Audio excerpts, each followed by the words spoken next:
Class 12 के लिए chemistry का हम लोग प्रश्नावली 1.4 को डिस्कस करने जा रहे हैं। तो 1.4 को डिस्कस करने से पहले कुछ इसका बेसिक कंसेप्ट हम लोग समझेंगे। ये किसके लिए हम लोग बेसिक कंसेप्ट बना रहे हैं? तो 1.4 के लिए, क्लास 12 के लिए बहुत इसेंशियल प्रश्नावली है, मज़ा आएगा बनाने में आपको। देखिए, मैं आपको सबसे पहले जिक्र कर देना चाहूँगा, जैसे लेसन नंबर 1 में प्रश्नावली 1.1 में आपको क्या पढ़ना था? तो आपको पढ़ना था इसमें संबंध और संबंध के प्रकार। दूसरे नंबर में एकाकी, छादक वगैरह पढ़ना था। तीसरे में क्या पढ़ना था? 1.3 में आपको पढ़ना था फॉग के विषय में, गॉफ के विषय में, GOF। और यहाँ प्रश्नावली आप 1.4 ध्यान दीजिएगा, काफ़ी उत्साहवर्धक प्रश्नावली। प्रत्येक प्रश्न का बनाना हल आपके लिए एक नया खेल साबित होगा। प्रत्येक प्रश्न का हल बनाना एक नया खेल आपके लिए साबित होगा। तो पूरी तरह से, पूरी सार्थकता के साथ, पूरी ताकत का यूज, खड़े जाओ बाबू, पूरी सार्थकता के साथ, पूरी ताकत का यूज करके आप एक एक प्रश्न का हल जानेंगे। उसके पहले कुछ बेसिक कंसेप्ट जान लीजिए। देखिए, इसमें आपको पढ़ना है बाइनरी ऑपरेशन। क्या पढ़ना है बाबू? ये जो ऑपरेशन है, ये थिएटर में होने वाला ऑपरेशन नहीं है, फिल्मों में होने वाला ऑपरेशन नहीं है, अस्पतालों में होने वाला ऑपरेशन नहीं है, ये बाइनरी ऑपरेशन है। कौन सा ऑपरेशन है? बाइनरी ऑपरेशन है। देखो, बाइनरी ऑपरेशन आपके लिए कोई नई बात नहीं है, भले आपने नाम नहीं सुना है, लेकिन इसका काम आपने देखा है। जैसे आप बाइनरी का मतलब होता है द्विआधारी, समझ रहे ना? और द्विआधारी संक्रिया मतलब दो आधार वाली संक्रिया, जिसमें आधार दो हो। तो देखो बाबू, कोई भी ऑपरेशन आप करते हैं, ऑपरेशन का मतलब क्या? जोड़ हो सकता है किसी दो संख्या में, घटाव हो सकता है किसी भी दो संख्या में, गुणा हो सकता है किसी भी दो संख्या में, भाग हो सकता है किसी भी दो संख्या में। तो ये सारा का सारा ऑपरेशन है। क्या है बाबू? ये सारा का सारा ऑपरेशन है, और कभी भी ये दो संख्याओं के बीच में होता है, इसीलिए इसी को बाइनरी ऑपरेशन कहा जाता है। काफ़ी इंटेलिजेंट प्रश्नावली, थोड़ा सा केवल आप इस सेंस चलो जाए, थोड़ा सा आपने अपने आप को समर्पित कर दिया प्रश्नों का हल समझने के लिए, तो काफ़ी बेहतरीन एक नया चीज़ आप यहाँ से सीख करके जाएंगे। बोलते हैं इसको बाइनरी ऑपरेशन, द्विआधारी संख्या। नीचे से बाबू मैं थोड़ा इसको डीपली समझाने का प्रयास करूँगा। जैसे कहीं पर लिख दिया गया है 2 + 4 + 6, तो आप कैसे बनाते हैं? इसमें होता है बाइनरी ऑपरेशन। भले आपको समझ में नहीं है, लेकिन आज समझ लीजिए, इस सब मिलाकर के कितना होगा? 12। लेकिन 12 जो आपने बताया है ना, ये डायरेक्ट आपने नहीं बताया है। पहले बाइनरी ऑपरेशन कभी भी दो संख्या के बीच में होता है, तो पहले इन दोनों के बीच में किए हैं। तो 6 और 2, 4 और 2 6, तो 6 आ गया। ओकरा बाद दूसरा लाइन में इसमें किए हैं, तो 6 को 6 को 12 को, माने कितने स्टेप में बना है? तो 2 स्टेप में बना है। तो ये बाइनरी ऑपरेशन हुआ है, केवल दो ही संख्याओं के बीच में होता है। पहले 2 और 4 के बीच में हुआ तो 6 बना, फिर 6 और 6 के बीच में ऑपरेशन हुआ तो 12 बना। इसीलिए सबको बाइनरी ऑपरेशन कहा जा सकता है। 8 + 4 क्या बनाएंगे बाबू? अब मैं पूरा बनाकर दिखा दे रहा हूँ। पहले 8 में से 8 जाएगा 0, प्लस में केवल 4, मतलब केवल 4। 2 बार में बना है ना? 2 बार में बना है ना जी, मतलब ये भी बाइनरी ऑपरेशन है। तो कभी भी ये सब कार्य दो ही संख्याओं के बीच में होता है। 9 - 3 माइनस में 1, सॉरी डिवीजन, इसको बनाइएगा तो पहले 9 भागे गुणे 1/3, भागे 1 छोड़ दो, कटा देंगे 3 बार में, फिर बचेगा 1 गुणा 1/1 का मतलब 3, मतलब 3 बचेगा आपका। ये भी कई बार में बना है बाइनरी ऑपरेशन, 2 बार में बना है। मैं आपको यही डिस्क्राइब करना चाहता हूँ, मैं आपसे यही मैनेज करना चाहता हूँ, मैं आपको यही समझाना चाहता हूँ कि बाइनरी ऑपरेशन कभी भी दो संख्याओं के बीच में होता है, कभी भी अकेले नहीं होता है, या 3 संख्याओं के बीच में नहीं होता है, या 4 संख्याओं के बीच में नहीं होता है। हमेशा बाइनरी ऑपरेशन हमारे भाई दुइये संख्याओं के बीच में होता है। उन दोनों संख्याओं को लेकर आपको ऑपरेशन मारना होता है। देखिए, हालांकि पढ़ना तो 3-4 गो टॉपिक है इसमें, लेकिन मुख्य रूप से आपको सीखना है क्रम विनिमय और साहचर्य। क्या सीखना है? क्रम विनिमय और साहचर्य। आप याद कीजिए, जिस दिन क्लास 8 में स्टार्ट होता है क्रम विनिमय और साहचर्य, काफ़ी बेहतरीन चीज़ है। और आप क्लास 8 में पढ़ना आपको क्रम विनिमय और साहचर्य नियम, और मैं आपको बना के भी दिखा सकता हूँ। देखिए, पहले इसमें समझिए क्या है। समुच्चय X में एक द्विआधारी संक्रिया स्टार। देखो, द्विआधारी संक्रिया को हमेशा स्टार से निरूपित किया जाएगा। क्रम विनिमय आधारित द्विघात संक्रिया कहलाता है यदि ए बी और ए बी दोनों है जेड में, तो ए संक्रिया बी बराबर बी संक्रिया ए। जैसे मैं कह दूं आपको कि जेड का मतलब ना, जेड बराबर हमने दे दिया है एग्जाम्पल के तौर पर, बात बिल्कुल नहीं, जेड बराबर एग्जाम्पल के तौर पर दे दिए 1,2, तो यहाँ बनाते हैं, बनाइएगा पहले है लीजिए। तो देखो प्लस संक्रिया का मतलब क्या, अभी है ये सब संक्रिया है, माने संक्रिया का मतलब जोड़ भी हो सकता है, घटाव भी हो सकता है, गुणा भी हो सकता है, भाग भी हो सकता है। तो पहले जोड़ का संक्रिया बनाइएगा, तो 1 + 2 बराबर में 3 और 2 + 1 बराबर में 3, तो दोनों बराबर है ना, तो हो जाएगा 1 + 2 बराबर में 2 + 1, ये दोनों बराबर है ना। प्लस को ही संक्रिया यहाँ बोला जाएगा, प्लस संक्रिया का मतलब जोड़ भी हो सकता है, घटाव भी हो सकता है, गुणा भी हो सकता है, भाग भी हो सकता है। तो यहाँ संक्रिया का मतलब जोड़ है, तो 1 संक्रिया 2 बराबर में 2 संक्रिया 1, तो ये आपका साहचर्य क्रम विनिमय है। माने क्रम विनिमय का पहचान आप समझे कि नहीं समझे, दोनों का बराबर आना चाहिए। अब आप कहिएगा कि तब तो हमेशा बराबर हो जाएगा, तो कैसे आ जाएगा, देखिएगा यदि घटाव में हम लोग देखो क्लास 8 में आप पढ़े होंगे तो इसको बोला होगा क्रम विनिमय है, लेकिन कैसा क्रम विनिमय है, तो जोड़ का क्रम विनिमय है, ये है क्रम विनिमय है, लेकिन जोड़ का क्रम विनिमय। और देख लो बाबू, गुणा संक्रिया का मतलब यहाँ प्लस का यूज किए हैं, यहाँ पर संक्रिया का मतलब प्लस यूज हुआ है, यहाँ संक्रिया का मतलब घटा भी यूज करो, तो निकालिएगा 1 - 2 बराबर -1 और 2 - 1 बराबर 1, दोनों बराबर है जी, नहीं है ना, तो लिखेंगे 1 - 2 इज नॉट इक्वल टू 2 - 1, इसलिए यह द्विधारी संक्रिया नहीं है, सॉरी ये क्रम विनिमय नहीं है, क्रम विनिमय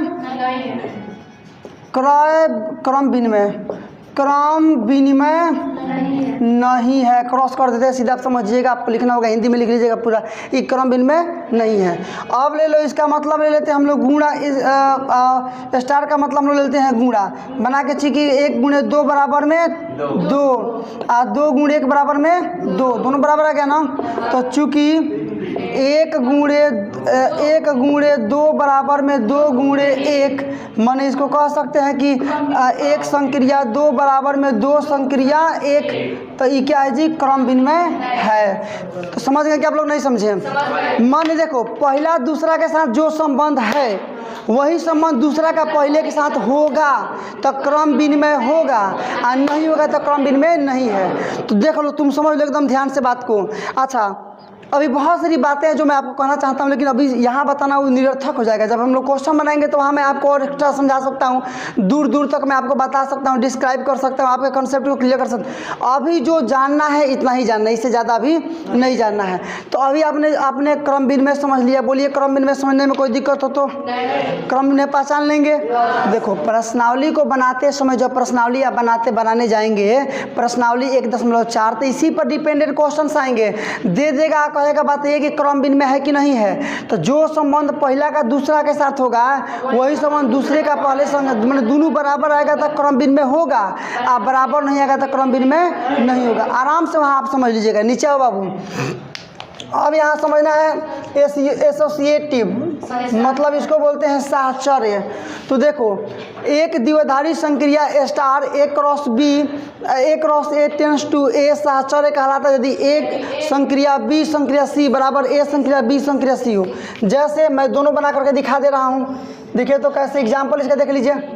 Z का मान दे दिया ना, एक 2 3 ले लो, 1 2 3, Z का मान दे दिया ना जी।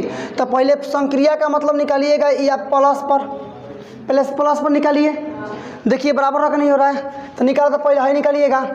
2 क्वेश्चन रखना है, तीसरा को बाहर रखना है, तो 2 को अंदर रखिए। माने 1 संक्रिया का मतलब प्लस लिखना है ना, +2 प्लस में यहाँ पर 3, तो बनाओगे 3 3 3 और 2 1 3 +3, ये कितना हो जाएगा बाबू 9। अब भाई सॉरी 3 3 6 हो जाएगा। अब इसको बनाइए A + B + C, बनाओ तो A का मतलब 1 प्लस अंदर 2 + 3, माने 1 + 5 बराबर में 6, तो दोनों बराबर है। यहाँ जा बाबू, दोनों बराबर है ना जी। तो चूँकि 1 + 2 +3 बराबर 1 + 2 + 3, इसलिए यह क्रम विनिमय साहचर्य है। आया समझ में ना। सहचर्य है उसमें भी किसमें है, जोड़ का सहचर्य है। किसका सहचर्य है, जोड़। देखो बाबू क्वेश्चनवा में ही दे देगा, डायरेक्ट कहता है कि ए यहीं दे देगा ए संक्रिया बी बराबर में ए प्लस बी, तो साबित कीजिए कि ए बी सी सहचर्य है कि नहीं है। तो जब प्लस लिखेगा तो प्लस लिखेंगे, स्टार के जब माइनस डिस्क्राइब करेगा तो माइनस लिखेंगे, स्टार के जब गुणा रखेगा तो गुणा लिखेंगे, स्टार के जब भाग को डिनोट करेगा तो स्टार के जब पर भाग को डिनोट करेंगे, जो कहेगा वही करेंगे। उसके बाद देखेंगे एक और माइनस वाला देख लीजिए। तो मान लीजिए कि स्टार का मतलब ये कह रहा है माइनस, ठीक है।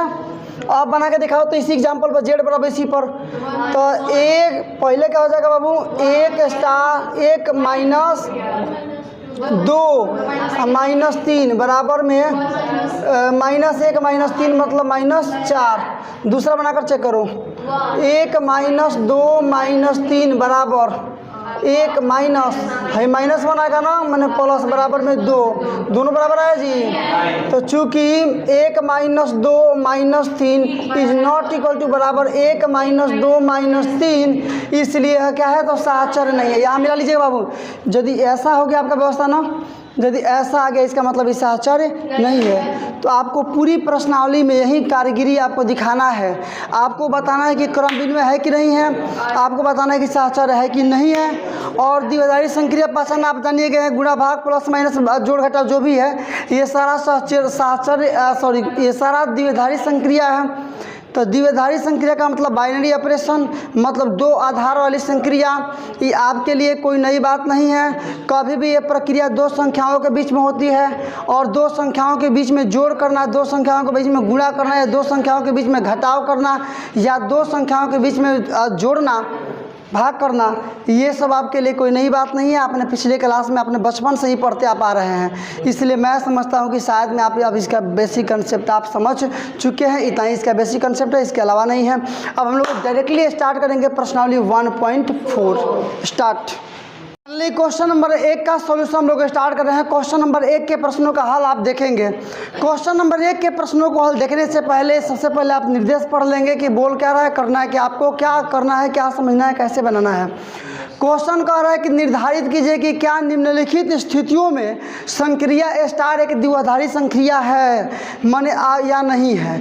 यदि है तो अच्छी बात है, और नहीं है तो उसका औचित्य दीजिए, मतलब कारण बताइए कि वो द्विआधारी नहीं है। लेकिन हम लोग मतलब ऐसे बनाएंगे कि है तो भी कारण बताएंगे, और नहीं है तो भी कारण बताएंगे। आपको बताना है कि द्विआधारी है कि नहीं है। एक प्रश्न का हल देख लीजिए, पूरा प्रश्नावली कंप्लीट कीजिए, आराम से समझिए बाबू। देखिए ये क्वेश्चन नंबर 1 है, और आप लोग बना रहे हैं इसका डायरेक्टली सॉल्यूशन। हम लोग डायरेक्टली सॉल्यूशन बना रहे हैं।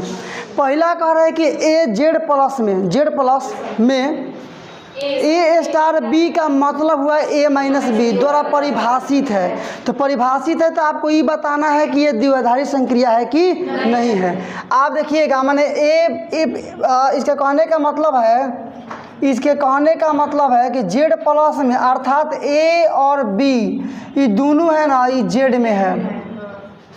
जेड में ए स्टार बी मैंने ए संक्रिया बी, तो इसका मतलब ए और बी दोनों किस में है, जेड में है। तो ए स्टार बी का मतलब ए माइनस बी द्वारा परिभाषित। आपको बताना है कि ये द्विआधारी संक्रिया है कि नहीं है। तो देखिए ना, मान लीजिए कि यदि ए बड़ा है बी से, ए क्या है जी, बड़ा से बी है। जेड प्लस का मतलब, पहले यहाँ देख लो बाबू, जेड प्लस का मतलब कौन सी, 1 2 3 4 इंफिनिटिव तक। माइनस वाला माना नहीं रखेंगे, क्योंकि जेड खाली दिया होता तो 0 -1 -2 -3 रखते हैं। यहाँ 0 आप चाहें तो रख सकते हैं, लेकिन जेड नहीं, माइनस नहीं दिया है ना, खाली देखो केवल जेड देगा तो -1 -2 -3 -4 रखेंगे। केवल जेड दे देगा तो माइनस वाला रखेंगे, आप प्लस वाला रखेंगे, या 0 रखेंगे।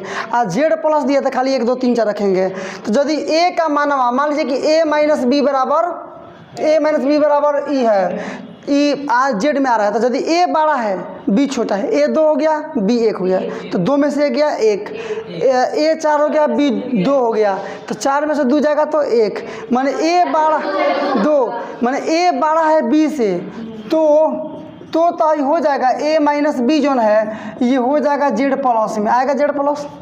अरे ए वाला माना बड़ा होगा तो बी छोटका माना कटेंगे, जेड प्लस में होगा। लेकिन यदि मान लीजिए कहीं ऐसा आ गया कि बी बड़ा है ए से, तो है ए माइनस बी जेड प्लस में होगा जी। नहीं होगा। यदि ए जेड बड़ा हो बी बड़ा हो गया, एक हो गया, ये जो 2 हो गया, तो 1 में से 2 जाएगा -1, तो 2 में से 3 गया -1, इसमें से गया तो वो माइनस में, इसमें से गया तो वो माइनस में। माने यदि यदि बी का मान बड़ा हो गया तो माइनस में माना जाएगा, जेड प्लस में नहीं आएगा। हम लोग को क्या चाहिए कि दोनों जेड में होना चाहिए, दोनों कंडीशन जेड में होगा तो द्विआधारी संक्रिया है, और दोनों का कंडीशन जेड में नहीं, इसका मतलब द्विआधारी संक्रिया नहीं है। तो लिख दीजिए इसलिए स्टार द्विआधारी संक्रिया नहीं है, या हिंदी में भी लिख सकते हैं यह संक्रिया द्विआधारी संक्रिया नहीं, लेकिन जगह को देखते हुए केवल मैं स्टार लिख देता हूँ, स्टार द्विआधारी संक्रिया नहीं है, द्विआधारी संक्रिया नहीं है। पहला का आंसर नहीं दिया, मिला सकते हैं। दूसरे में आ जाइए, जेड प्लस में ए स्टार बी बराबर ए बी, ए और बी दोनों धनात्मक है। मैंने कहने का मतलब अर्थात यहाँ भी अर्थ क्या निकल रहा है बाबू कि जेड में ना, इसका मतलब ए कामा बी ये दोनों किस में है, जेड प्लस में है। माने ए भी प्लस में है और बी भी प्लस में है ना जी, ए भी प्लस में है, माने है में है, है में है, लिखना नहीं है, केवल समझ, इसको लिखिएगा मत, केवल समझिएगा। ए भी प्लस में है, बी भी प्लस में है, तो दोनों का गुणा कीजिएगा, दोनों का गुणा ए गुणे बी, तो वो प्लस में आएगा। यदि 1 और 2 रखे तो 2 का में 2 प्लस में होगा, 2 3 रखिए, तीनों प्लस में, तो 3 दूना 6 प्लस में आएगा, इसका मतलब वो भी प्लस में आएगा। यदि इतना है ना तो ए बी भी धनात्मक होगा, क्योंकि हई दोनों धनात्मक है, धनात्मक होगा। बात समझिए ना भाई, जब ए भी धनात्मक है बी भी धनात्मक है तो दोनों का गुणनफल धनात्मक नहीं होगा, इसलिए क्या हो जाएगा, ए कामा बी, ए गुणे बी भी हो जाएगा किस में, जेड प्लस में। इसलिए संक्रिया द्विआधारी संक्रिया है। क्या है बाबू, द्विआधारी संक्रिया, द्विआधारी संक्रिया है, दोनों होना चाहिए। अच्छा ऐसे भी सोच सकते हैं कि बी गुणे ए भी आपका जेड में होगा, जेड प्लस में होगा, मतलब वो भी धनात्मक होगा। यहाँ आ जाओ जी, आर में संक्रिया ए स्टार बी का मतलब ए बी स्क्वायर, ये ना परिभाषित है। आर का मतलब कुछ भी रखो ना, आर का मतलब 0 1 2 चाहे -1 -2 चाहे 1/2 बटुम हो सकता है। तो ए बी स्क्वायर, ए का मतलब 2 रखो, बी का मतलब 1 रखो, तो -2 गुणे -1 का स्क्वायर केवल 1 मतलब -2, तो -2 एक रियल नंबर है कि नहीं है ना, मैंने कहीं भी रियल नंबर में से ही आएगा। कहने का मतलब ये है यदि ए भी रियल नंबर हो आप बी भी रियल नंबर हो तो ए बी स्क्वायर कहीं से भी निकालिएगा तो वो रियल नंबर ही पता होगा, प्राप्त होगा। ए भी रियल नंबर हो, क्योंकि रियल नंबर बाटा में भी हो सकता है, जोड़ में भी हो सकता है, घटा भी हो सकता है, दशमलव में भी हो सकता है, समझ रहे हैं ना, अंडर रूट में भी हो सकता है। इसलिए कभी भी यदि कभी भी आप लिख लीजिएगा, कभी लीजिएगा यदि ए कामा बी ये किस में है, ए में है, जेड में, आर में है ना जी, तो हमेशा क्या होगा, ए बी स्क्वायर भी आर में होगा, इसलिए ए बी स्क्वायर भी आर में होगा, इसलिए संक्रिया द्विआधारी संक्रिया है। अच्छा मन कर तो और लिख सकते हैं कि यह संक्रिया, ऐसे भी लिख सकते हैं, नहीं भी लिखेंगे तो कोई बात नहीं है। यह संक्रिया द्विआधारी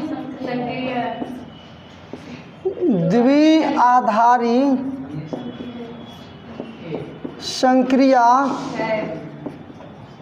द्विआधारी संक्रिया है। नंबर तीसरे में देखो बाबू, जेड में, चौथे में जेड प्लस में ये दोनों किस में परिभाषित है कि नहीं है।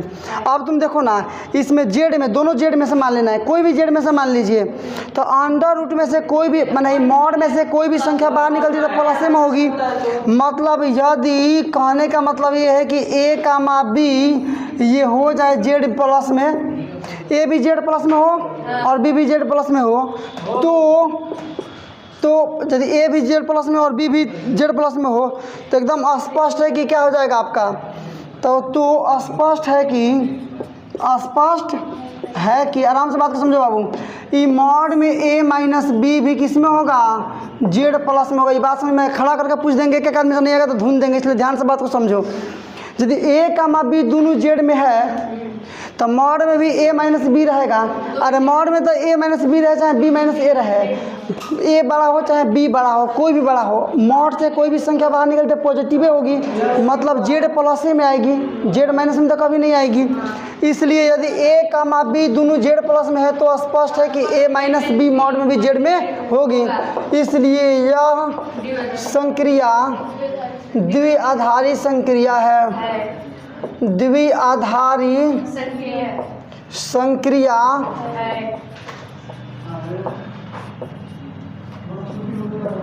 ये भी द्विआधारी संख्या हो गया ना। चलो लास्ट नंबर देख लो बाबू, जेड प्लस में संक्रिया ए स्टार बी का मतलब ए, ये देखो ए स्टार बी का मतलब केवल ए ही हो गया। जेड प्लस में मतलब ये दोनों प्लस में है, लिखिएगा यही बात लिख रहेंगे जो लिख रहे हैं कि यदि ए कमा बी दोनों किस में हो गया जी, जेड प्लस में हो गया, तो स्पष्ट है कि देख बाबू जब ए और बी दोनों जेड में है तब एक मतलब कि पहल का मानो रखे के बा, तो ए भी जेड में है आप बी जेड में है, आप दोनों को मतलब खाली पहल का रखना है, मतलब ए भी रखना है। तो ए तो पहले ही कह दिया कि जेड में है, तो ए भी जो अकेले आएगा वो भी तो जेड में होगा, मतलब तो स्पष्ट है कि ए भी क्या हो जाएगा, जेड प्लस में होगा। इसलिए यह संक्रिया